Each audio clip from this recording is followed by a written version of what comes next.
Hi, Jason. Hi, Bob. How you doing? I'm doing pretty well, thanks. Good. I should tell people that you are Jason Stearns, and you are in Congo. This is an episode of Worldwise, which often features people in other countries, but you're in a particularly exotic country, and one that right now is active in a not necessarily good way. There's been a rebellion there that we want to talk about that I guess has some prospect of turning into a wider war, possibly between Congo and Rwanda. But before we get into that, let me introduce you a little. You're the author of a history of the Congo War of from 1998 to 2003, which, although it was kind of epically destructive and lethal, I think most Americans know very little about. Your book is called Dancing in the Glory of Monsters. You also blog at your blog, which is called Congo Siasa, and Siasa, you just explained to me, means, I think, politics in Swahili.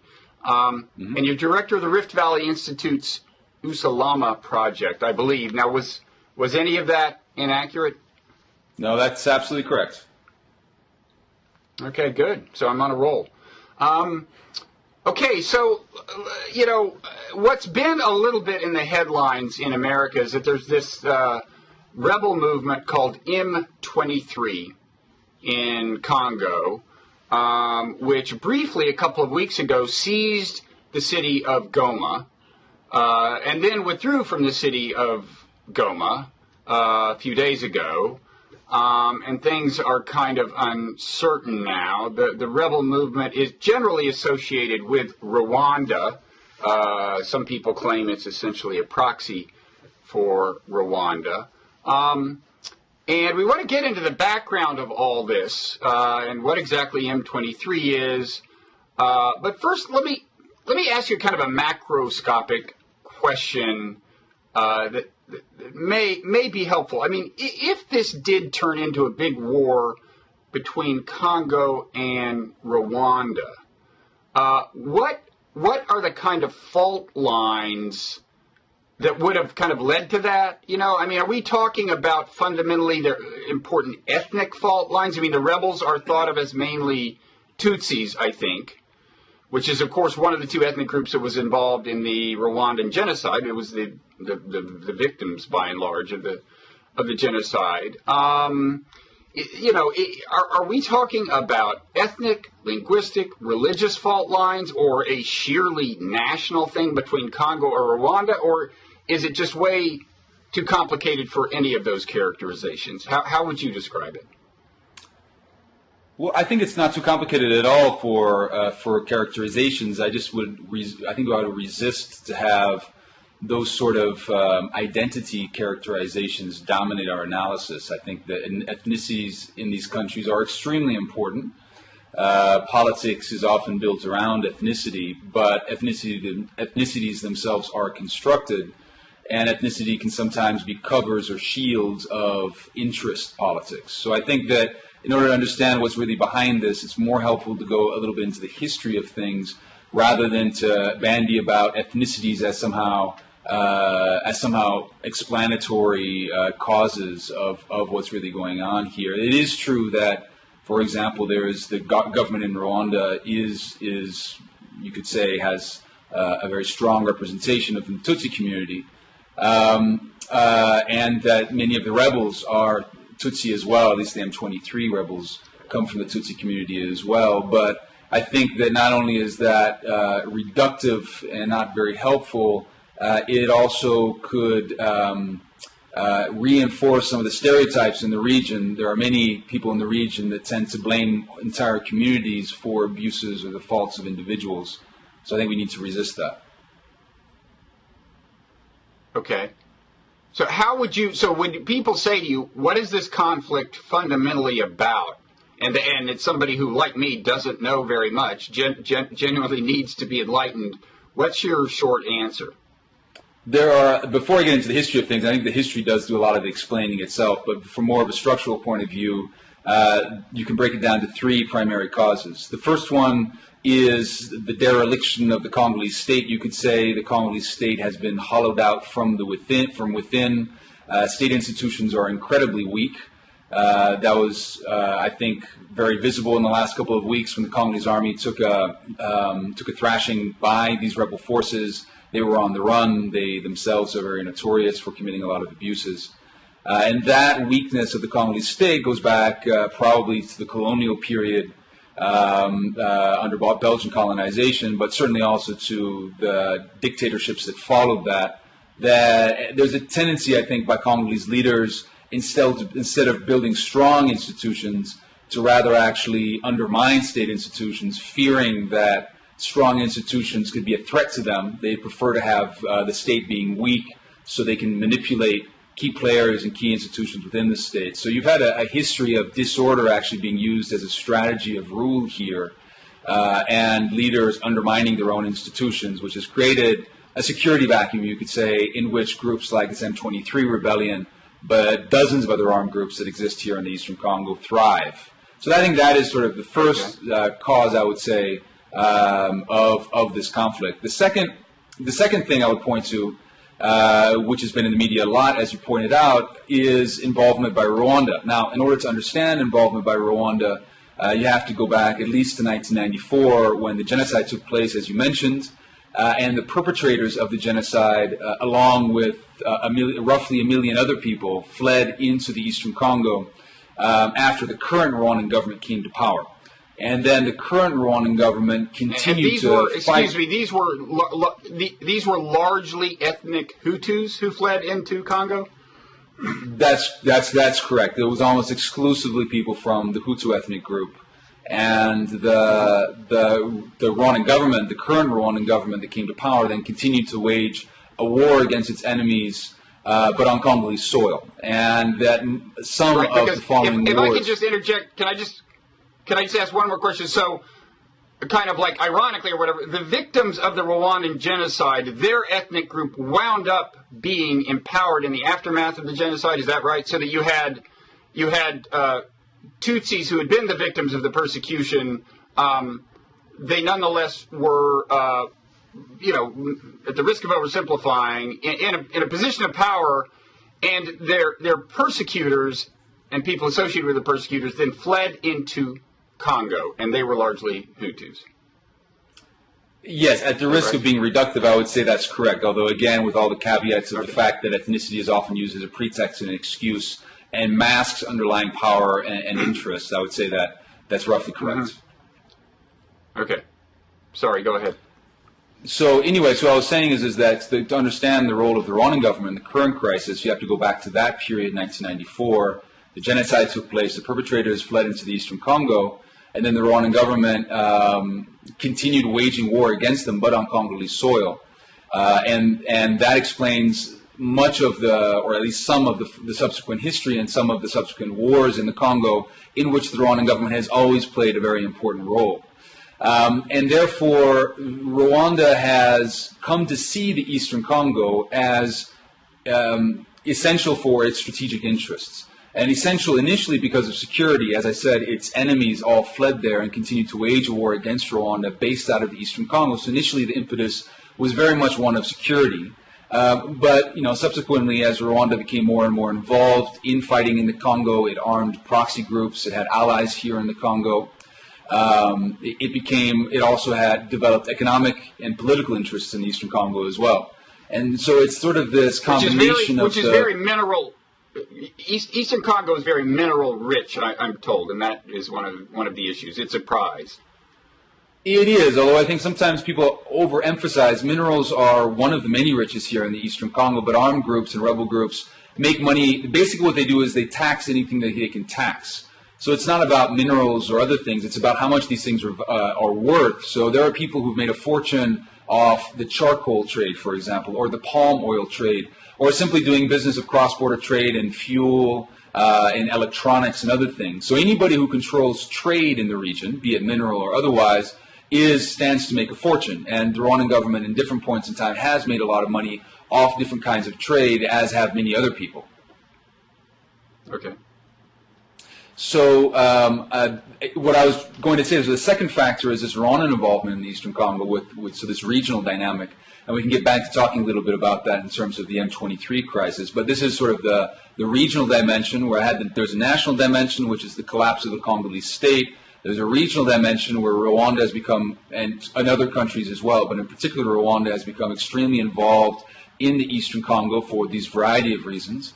And then the third dynamic is a very localized dynamic in which local power players, local elites, local businessmen, local customary chiefs fight over extremely local issues, land, customary authority or political power, control of a particular mining concession or of a particular trade route. And it's these local issues often that do a lot of the explaining when it comes to the particular reasons for violence. So it's a combination. The Congolese conflict is really this sort of these set of babushka dolls, if you will, where you have local issues nested within national issues, nested within regional issues, and these things are all intertwined in this very sort of potent, toxic brew. Okay. So there's, first of all, a power vacuum in certain parts of the Congo. There are local groups that, for their own reasons, try to fill the power vacuum. And then there is, beyond that, Rwanda, which has a history of antagonism with Congo, which has what it sees as its own interest in the region, and to some extent makes use of the local, of some local Congolese factions that are themselves, interested in filling the power vacuum. And I guess one of those is M23 movement, which has been in the headlines lately, right? Yeah, I think that's right. And just on that note, what I would say is that, you spoke about the ethnic Tutsi community as playing a key role. They are, I could say, one of the, the key constituencies in this. I mean, the military leadership of the M23 is predominantly Tutsi. And to understand their role in this rebellion and why the Congolese Tutsi community, actually in every single rebellion that's been backed by Rwanda, has played such a key role, you really need to go back into history, to colonial times. And without digressing too much, I think it's very key for people to understand this colonial history. The Belgian colonial government between 1930 and 1960 basically transplanted upwards of 300,000 people from Rwanda into the highlands of the Eastern Congo. The reason they did that was because local Belgian colonizers, they were in need of manual labor and very pliable labor, in other words, labor that they could easily control. And in Rwanda, there was a population surplus. So they basically did some demographic engineering of the region that I think has been now, the consequences have been pretty disastrous. Transplanting 300,000 Hutu and Tutsi, predominantly Hutu, but many Tutsi as well, from Rwanda into the Eastern Congo. And those groups then have had their citizenship contested in the post-colonial period. So the Congolese government in the post-colonial period has often said, well, you guys aren't Congolese, you don't have right to be here. And those groups feel discriminated against, and they feel very nervous about their own identity and citizenship and place in Congolese society. But at the same time, parts of those groups, in particular within the Tutsi community, have benefited from largesse from the state. In other words, they've benefited from, being close to the government, having preferential treatment, having access to state contracts and state land. So you have this mixture of discrimination, but also preferential treatment against members in this community that makes them feel discriminated against. And if you speak to people in the M23, people in the Congolese Tutsi community today, this history of discrimination is one of the first things that they will mention. But other Congolese communities say that they're being hypocritical in the sense that they have themselves benefited from preferential treatment, and they themselves have been consistently prominent in various different rebel groups that are often extremely abusive.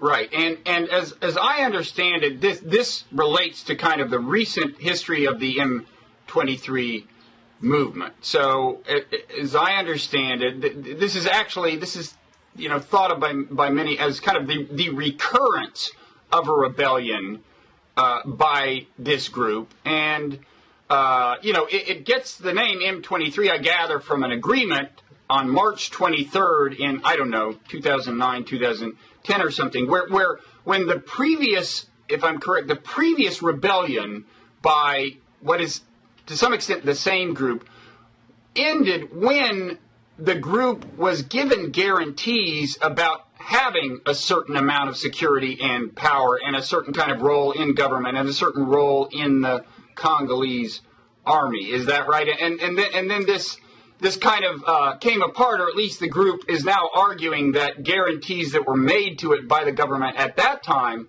about its security and its power were not kept. Is this more or less right?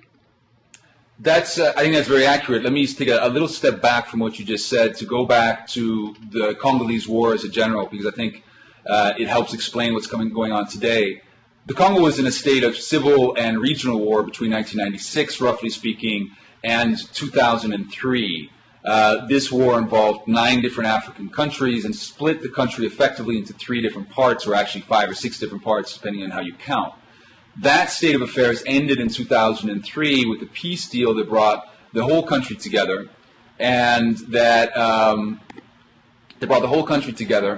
and created a transitional government, and eventually brought about the first democratic elections in 30 years in the Congo.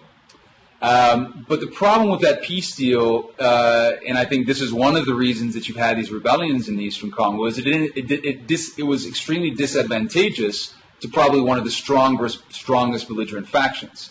There was a Rwandan-backed rebel group here in the Eastern Congo that controlled roughly a third of the Congo during the war that was extremely unpopular and stood to lose most of its power during elections.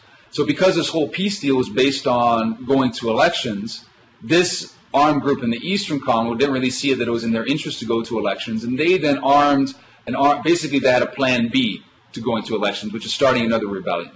And so they started another rebellion, roughly speaking, in 2004, 2005. That was called the CNDP, to get you lost a little bit in the alphabet soup of armed groups in the Eastern Congo. And the CNDP then was the armed group, backed by Rwanda again, that was integrated into the Congolese army in 2009. And that peace deal happened on March 23rd, 2009. And it's that peace deal that the current mutineers, this current rebellion, refer to. And the current mutineers who launched this rebellion in April this year, they point back to that rebellion, that CNDP armed group, that deal that happened in 2009, and said the Congolese government didn't live up to their promises, they didn't live up to this agreement, and this is why they launched another rebellion now in April this year. So what you see is recurrent rebellions in the Eastern Congo consistently coming out of at least roughly similar communities and consistently backed by the Rwandan government, and going back to a failure in the peace deal to deal with some of these underlying issues here in the Eastern Congo. Mm-hmm. Okay, now why did this M23 group withdraw from the city of Goma so shortly, just a few days ago, so shortly after taking control of it, in your view?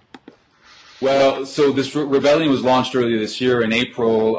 It not only was, received a lot of international condemnation for undermining the stability in the region. We, roughly speaking, have had around 700,000 displaced people on the run in the Eastern Congo since early this year.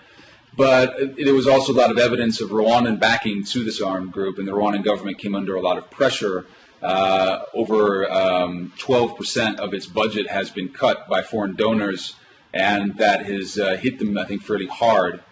So we don't know exactly why they withdrew. They say they withdrew because they wanted to give peace a chance.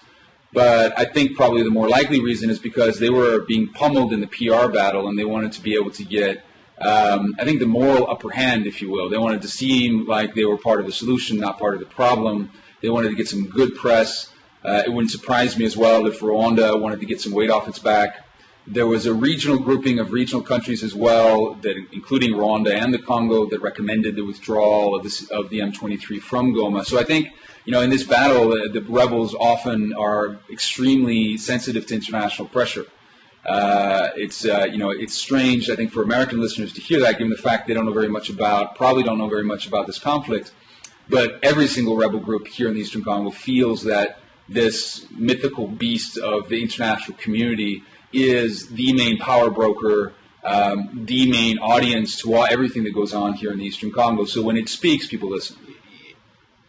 That's really interesting. I mean, why is that? I would think that if the so-called international community, didn't have actual leverage, if there was nothing that the rebels, feared in concrete terms from the international community, or no concrete benefits that were flowing to it from the international community, I would think that they wouldn't have reason to care. So are there sticks and carrots that are being brought to bear by the international community, or what? Why do the rebels care what the world thinks of them?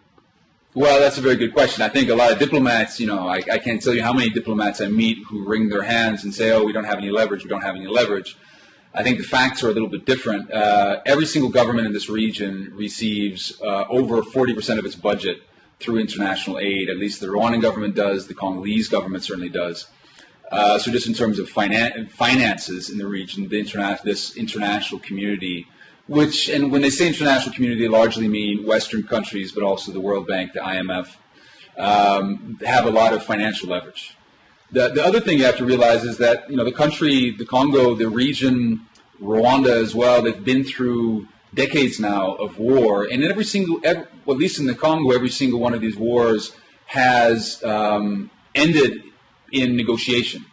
And these negotiations are usually under the auspices of this international community. So you don't want to offend these people too much, because at the end of the day, they're going to be the ones coming in, brokering peace, doing negotiations. And if you offend them too much, then it's going to be difficult. You've had the Congo, again, not terribly well known to people, but the Congo has produced the whole first load of people to go to the International Criminal Court in The Hague have come from the Congo. The first indictee, the first person to be sentenced by the International Criminal Court, the first, I think, if I'm not mistaken, the first 4 people in the docket of the International Criminal Court were all from the Congo, to the extent that the Congolese used to joke that the ICC stands for the International Court for the Congo. So the international community has enormous influence in this country, but you wouldn't sometimes know it listening to diplomats. Now that's interesting, because in America, I think it's still the case that these high-minded sounding international institutions are thought of as well-meaning but impotent.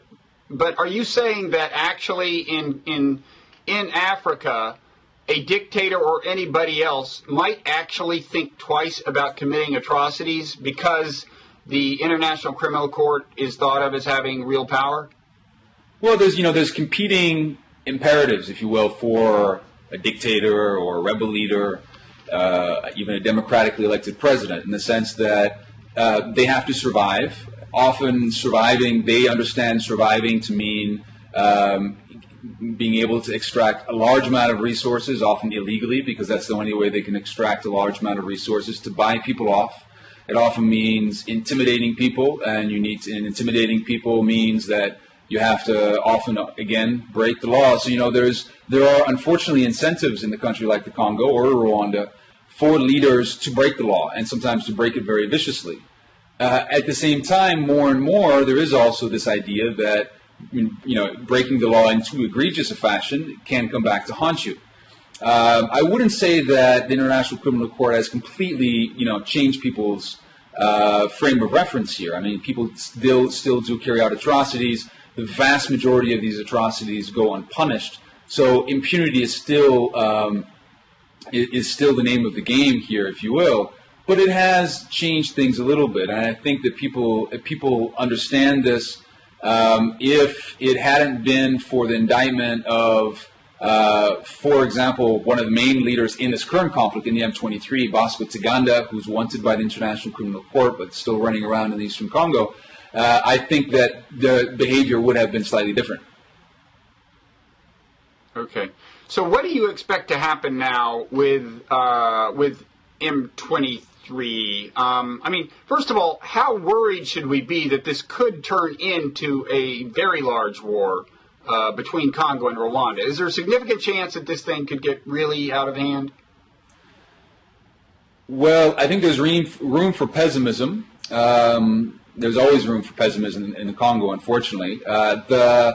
The main room for skepticism and pessimism is that the rebels of the Rwandan government have very little trust and confidence in the Congolese government.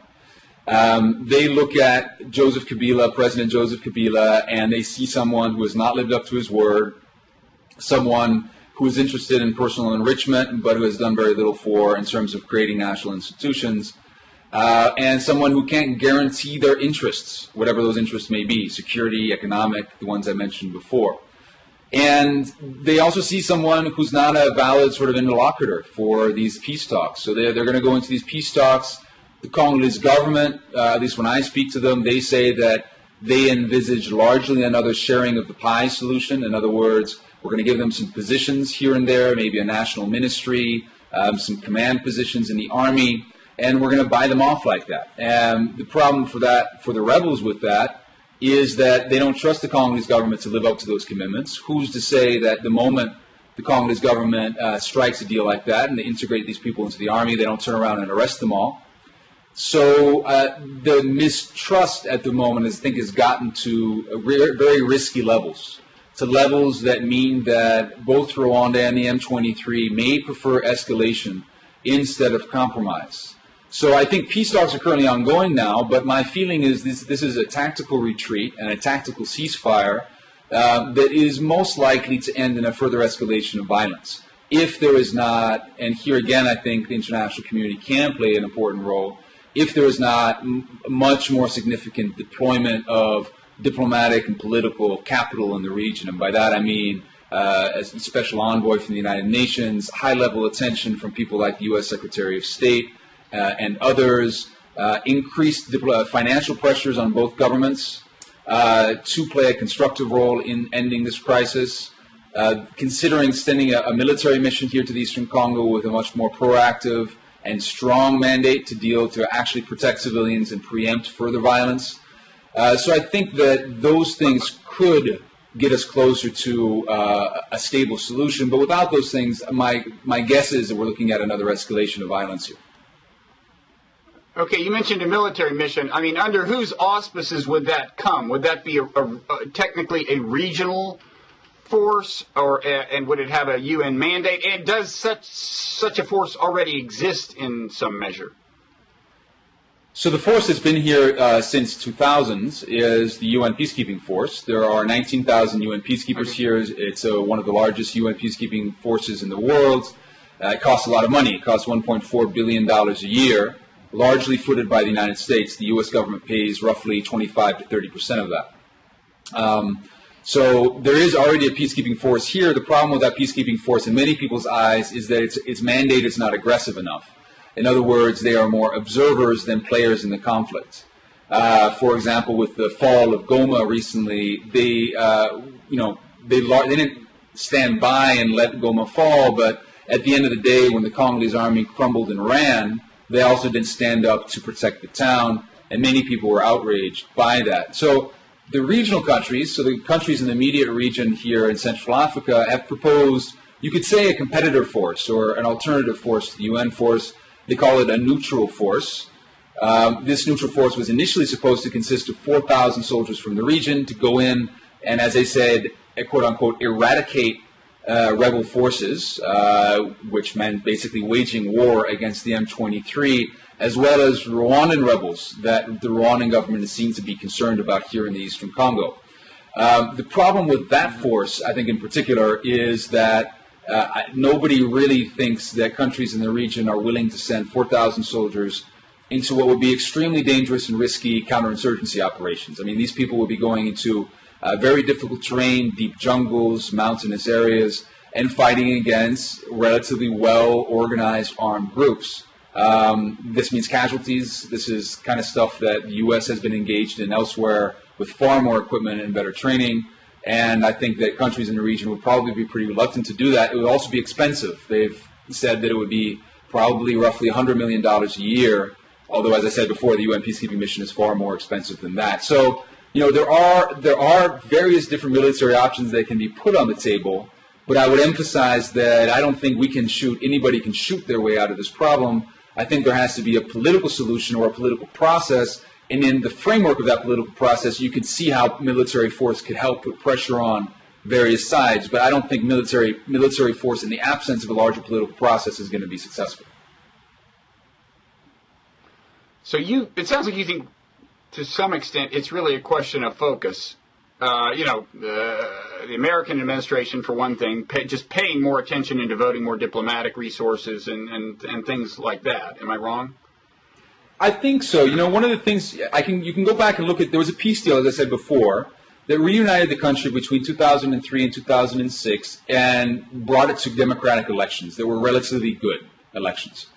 And I think that is a period that can inspire people for various reasons. You have the international community reading from the same sheet of paper, in the sense that the U.S., the Brits, the French, the South Africans, the Angolans, to a certain extent even the Chinese, the Russians, were all focused on the same thing. There was a UN, there was a treaty that was brokered by, a peace deal brokered by the United Nations, and everybody was part of this political process, getting together to the same goal, reuniting the country and having elections. And since then, since the end of the peace process in 2006, there has been this illusion or this fantasy that the war is over and that we've entered into this post-conflict phase, except for the fact that the war isn't over and violence has actually escalated in the eastern Congo. But there's no more peace process. And the donors are no longer reading from the same sheet of paper. Everybody's, looking after their own interests. There's mines here, people looking after the mines. People have business interests and geopolitical interests that are different. So there has been not only an absence of a political process to deal with the violence, but there's been a fragmentation of this international community. And I think this is one of the reasons that we haven't been able to reach an end to this violence. I mean, no matter what, some of the problems here are extremely intractable and will be extremely difficult to deal with. But there hasn't really been the political will, as you pointed out, sort of the political capital expended to deal with these issues, and instead we've been spending an enormous amount of money. I mean, money is not the problem here. People spend a lot of money on the Congo, but you don't have a commensurate amount of political will and a political process to go with it. Okay. Now, speaking of that, and speaking of American involvement in the region, you've written a little about the Susan Rice issue, because although, of course, what's dominated the headlines in the controversy over her possible appointment to be Secretary of State is the Benghazi episode. She had this history in Africa during the Clinton administration that is controversial and that some people think should be taken into account in deciding whether or not she should be Secretary of State. Do you want to just give us quickly kind of the background on that and what your assessment of it is? Sure, yeah. Susan Rice was a member of the Clinton administration from 1993 to 2001. She worked on Africa policy for that whole time. She was a member of the National Security Council, rose to be the head of Africa on the National Security Council, and then was Assistant Secretary of State for Africa until the end of the Clinton administration. During that time, you had the genocide in Rwanda, you had mass violence in Burundi, and you had the two Congo wars here, or at least the height of the Congo War took place. Now, obviously, she wasn't to blame for all of that, but those events really marked, I think, her tenure there in the Clinton administration. The first incident, obviously, that marked her tenure was the Rwandan genocide, and she felt personally, I think, very guilty for the U.S. inaction during the genocide, and both she as well as President Clinton have said that they have one of the biggest regrets of their lives will be international inaction in the face of mass violence and genocide in Rwanda.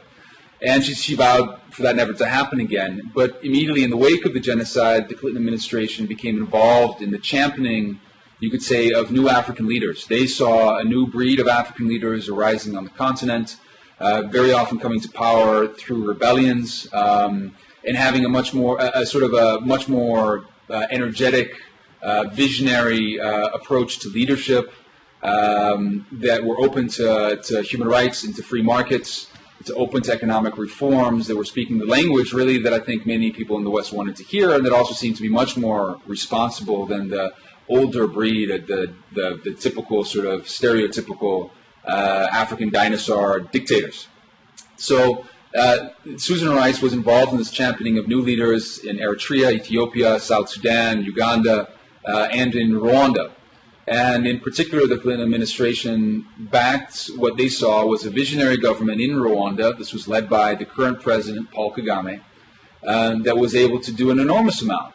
They were able to rebuild their country after the genocide, to rise it up out of the ashes, to rebuild infrastructure, institutions, to tackle everything from grassroots reconciliation and justice to healthcare reforms that would make the United States look jealous. So there's no doubt that the Rwandan government came very far, and I think that this is one of the reasons that Susan Rice and many other people in the Clinton administration, she wasn't alone, felt that they should give them the benefit of the doubt when it came to the Congo. Now, things have changed drastically over the last decade in the Congo, and it should be said that when Rwanda first invaded the Congo in 1996, that it did so with extremely good security justification. In other words, the people who had just committed the genocide had fled here to the eastern Congo, and they were launching attacks into Rwanda. Up until 1999, the whole area of northwestern Rwanda was in a state of insurgency and mass violence. So Rwanda had a very good justification up until that time for maintaining a security presence in the eastern Congo. But progressively, that justification has waned, and even during that period, the Rwandan government used that justification, I think you could say, as a blank check for not only carrying out some extremely gruesome human rights abuses here in the eastern Congo, but also profiting financially from the eastern Congo. So I think the main criticism that people like Susan Rice was not that they were sympathetic towards the Rwandan government, not that they saw visionary leaders there, but that there was no nuance to their policy, that they couldn't see that and the abuses going on there as well, that they couldn't see the positives and the negatives together. And I think that is probably the biggest gripe that I would have with the Clinton administration policy in the region, and with Susan Rice in particular now. Okay, so we got cut off there, but my question was this performance you described, a policy lacking nuance, is that really like below average for U.S. policy in Africa, or could you, so is Susan Rice in that sense subpar, or could you say that that's kind of par for the course? I'm an expert on Central Africa. I would say that, and I would not want to generalize across Africa to say what U.S. policy is or is not. I think in general, it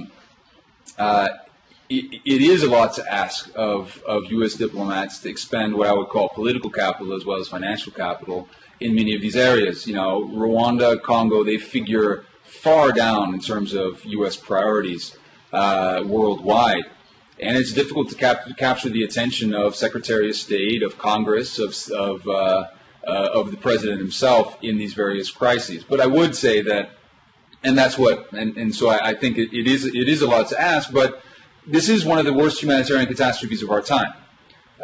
One of the problems the Congo has is a PR problem. It's not only one of the worst humanitarian catastrophes of our time, it's also one of the hardest to explain and to spin. So the reasons that journalists and politicians don't focus a lot of time on the Congo, despite the immense bloodshed and suffering here, is not just because they don't care about black people and don't care about Africans, but it's extremely difficult to understand and to grasp, as your listeners are probably beginning to see. And this has been the curse of the Congo. The curse of the Congo has been its complexity, has been the difficulty to understand something that is not easily boiled down to good and evil, to black and white, and to understand these vast sort of networks of criminality and crime that have produced the conflict. So it's much easier just to say, well, there's a good guy, there's a bad guy. The government in Rwanda has done some bad things, but by and large, our policy should be to strengthen it. It's, of course, easier to do that. But I do think, given the enormous suffering and bloodshed here, that it deserves more, and more political capital should be expended. And it's not a good enough excuse just to say we don't know what's going on or we're not sure. We need to spend as much political capital as we spend financial capital on this region. Okay, let me ask you one more question before we go. I always try to get a sense when I talk to people in another country of kind of how America is perceived there, what America means there. When you're out on the streets in the part of Congo you're in, And I take it you're from the United States. I haven't actually asked, but judging by your accent, that sounds about right. How do you find people reacting to the idea of America? What does America mean to people in the Congo? Well, I think many Americans would be surprised. The Congolese feel that America is this hulking figure in their lives, that America has enormous influence, whereas most Americans probably couldn't find the Congo on a map. Congolese feel, they're convinced that, President Obama wakes up every morning to his Congo briefing, and that he follows Congo issues extremely closely. And unfortunately, the truth is probably quite a ways away from that. The people here you will find people who will go to very remote areas of the Congo. When I tell them that I'm from the United States, they will say how angry they are at Bill Clinton and at Bill Clinton's administration. They will know details about Clinton administration. They'll probably know very skewed and biased and maybe not accurate details, but they will know about Bill Clinton. I talk to Congolese local politicians here who know Susan Rice, who know other American figures, and who feel very resentful about U.S. policy, in particular during that time. I think they also feel that American foreign policy has changed over the last 10 years, as it has. But that resentment, I think, is still the preponderant feeling that they have towards America. I remember that I was, and I described this in my book, but I was on the lake here. You can't see it here, but to my right, there's a very large lake, a very beautiful lake, and I was on the lake traveling from the south end of the lake to the north end of the lake, and I had 6 hours to spend with some local traders, and they describe it as the system that they're caught in is the Babylon system. They feel like they're in Babylon.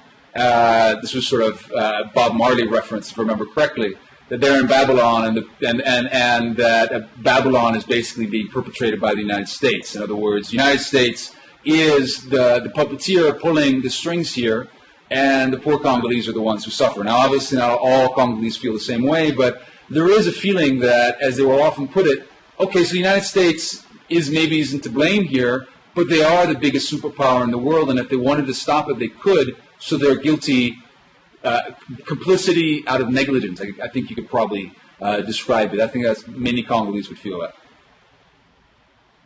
Okay. But they think, I take it they think that President Obama, some of them, is paying more attention to the region, and they think that just because he is himself of African descent? I'm not entirely sure that they think that he's paying more attention to the region. I think that they feel, and here it depends very much on which kind of Congolese, on who you talk to, whether it's elites or whether it's people in the village. But I think they feel that American policy in general has shifted. This current M23 crisis has really crystallized that. You had a debate on the floor of the Senate today that was very critical, extremely critical of Rwanda and Rwandan support to the M23. Many Congolese feel that kind of debate could not have taken place 10 years ago, and it probably didn't take place in the same sort of setting, in the same sort of rhetoric, with the same rhetoric 10 years ago. So I think that many Congolese feel that it's shifting. I don't necessarily think they feel that it's because Obama is of African heritage, but I think it's just because they realize that the times are changing and that Rwanda has fallen out of favor to a certain extent with some parts of the American political spectrum. Mm-hmm. Okay. Well, listen, Jason, thank you so much for taking the time, and thanks for, just staying there and grappling with all this, because it sounds like it can get a little depressing at times.